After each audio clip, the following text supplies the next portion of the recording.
Hello friends, स्वागत है आप सभी का हमारे नए वीडियो बिज स्टॉक्स के टैक्स स्टॉक सीरीज़ का सेकंड वीडियो। आज हम बात करने वाले हैं न्यू इनकम टैक्स रिजीम की।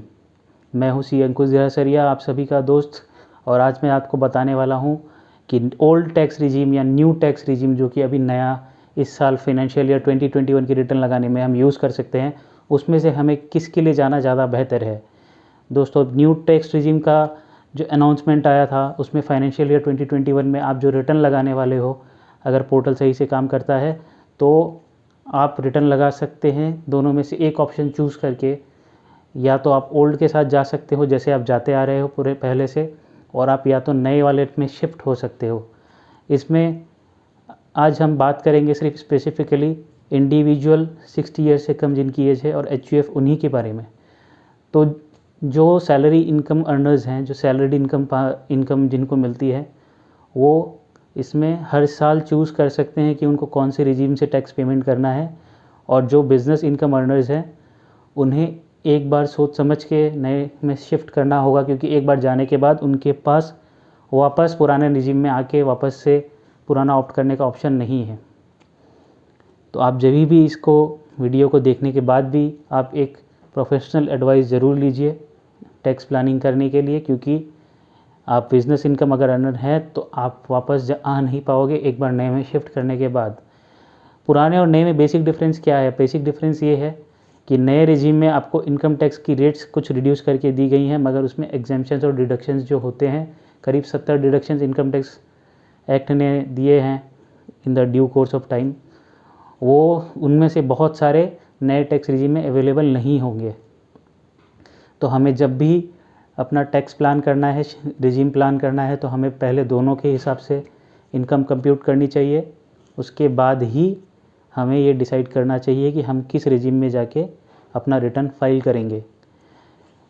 ओल्ड रिजीम में स्लैब्स अगर बताने जाऊँ तो आप सब में से बहुत लोगों को पता भी होगा कि 2.5 लाख तक कोई भी टैक्स नहीं लगता है। 2.5 लाख से लेके 5 लाख की इनकम तक पे आपको 5% टैक्स देना पड़ता है, जो कि नए रिजीम में भी सेम है। यहाँ तक इन दोनों रिजीम में कोई अंतर नहीं है। सेक्शन 87 में जो आपको रिबेट मिलती है वो भी इन दोनों सेक्शंस में दोनों रिजीम में आपको मिलेगा, इरेस्पेक्टिव कि आप कौन सा रिजीम चूज़ करते हो, दोनों में आपको जो रिबेट है वो मिलेगा। उसके बाद यहाँ से डिफरेंस शुरू होता है जब 5 लाख से ऊपर आपकी इनकम हो जाती है। 5 लाख से ऊपर जब इनकम होती है तो ओल्ड रिजीम में 5 to 10 लाख में आपको सीधा 20% टैक्स लगता है, और अबव 10 लाख पे जाओगे तो 20% से बढ़ के 30% का टैक्स लगता है। मगर न्यू रेजिम में इसे बहुत अलग अलग स्लैब्स में बांटा गया है, यानी कि 5 लाख से लेके 7.5 लाख से अगर आप जाते हो, आपकी इनकम होती है, तो आपको टैक्स लगेगा 10% से सिर्फ। और फिर 7.5 से 10 लाख तक आपको टैक्स लगेगा 15%। 10 लाख से 12.5 लाख तक आपको लगेगा टैक्स 20%, और 12.5 लाख से लेके 15 लाख तक आपको टैक्स लगेगा 25%। तो यहाँ पर जो डिफरेंस है 15 लाख तक की स्लैब में आपको डिफरेंस मिलेगा 5 लाख से 15 लाख की स्लैब में। मगर न्यू टैक्स रिजीम में एक ये प्रॉब्लम है, या फिर आप बोलोगे कि उन्होंने जैसे ही ये स्लैब का बेनिफिट आपको रेट का बेनिफिट दिया तो उन्होंने बोला कि अब जो डिडक्शंस है वो क्लेम नहीं कर सकते। अब डिडक्शंस कौन से जनरल जो होते हैं मैं आपको बोलता हूँ। जैसे एटीसी, सेक्शन 80 में कई इन्वेस्टमेंट्स होते हैं, लाइक LIC की प्रीमियम होती है, PPF का आपका डिपॉजिट होता है, NSC बनाने के डिपॉजिट होते हैं, फिर NSC का इंटरेस्ट होता है जो सेक्शन 80C में हमें क्लेम करते हैं हम डिडक्शंस के तौर पे। फिर उसके बाद सेक्शन 80D में मेडिकल इंश्योरेंस का प्रीमियम होता है, और कई सारे ऐसे डिडक्शंस हैं। उसके बाद एक सैलरीड पर्सन की अगर बात करें जनरल डिडक्शंस में, तो बहुत बड़ा एक डिडक्शन उनके लिए हाउस रेंट अलाउंस होता है।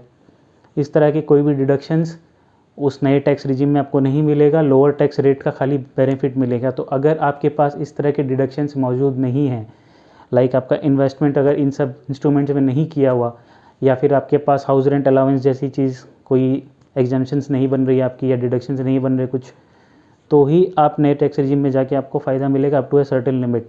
इसलिए हमें जब भी इनका प्लान करना है तो हमें इन दोनों रिजीम्स को अच्छे से समझ के इनके हिसाब से टैक्स दोनों रिजीम में हमें कैलकुलेट करने के बाद ही हमें ये डिसाइड करना है कि हमें कौन सा रिजीम ऑप्ट करना है। ख़ास करके अगर हम बिज़नेस में हैं तो हमें आगे का भी फ्यूचर प्लान करना पड़ेगा, क्योंकि हम वापस से पुराने रिजीम में नहीं आ सकते हैं। तो एकदम सावधानी पूर्वक आप करिए।